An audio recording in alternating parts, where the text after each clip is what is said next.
সকাল হতে না হতেই কিন্তু আমরা হাবড়া চলে এসেছি। কি করতে এসেছি সেগুলো বলবো সব তোমাদের।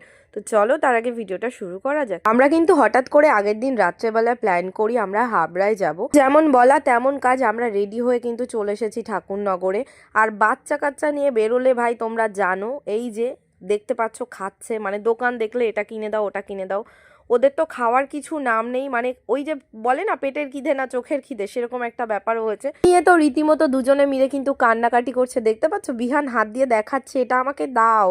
তো কি করা যাবে, দুজনকেই ভাগাভাগি করে দিতে হচ্ছে। তার মধ্যে ঠান্ডা খাবে ওরা ফ্রুট। আর তোমরা বলবে যে তুমি ঠাকুরনগরে কি করছো। আরে বাবা আমি জানি আমার বাড়ি চাঁদপাড়াতে, কিন্তু ঠাকুরনগরে আসলে পরে আমার সুবিধা হয়। মানে আমি ঠিক ঢাকুরিয়া বয়েজ স্কুলের ওখানটাতে থাকি, তো তার জন্য আর কি ঠাকুরনগরে আসলে আমার সুবিধা হয়। উল্টো ওইদিকে যেতে আমার খুব সমস্যা হয়। যাই হোক, তার জন্য আমি ঠাকুরনগরেই চলে এসেছিলাম। এখান থেকে ট্রেন ধরে আমরা চলে এসেছি হাবড়াতে। এবার আমরা যাব শপিং করতে। তো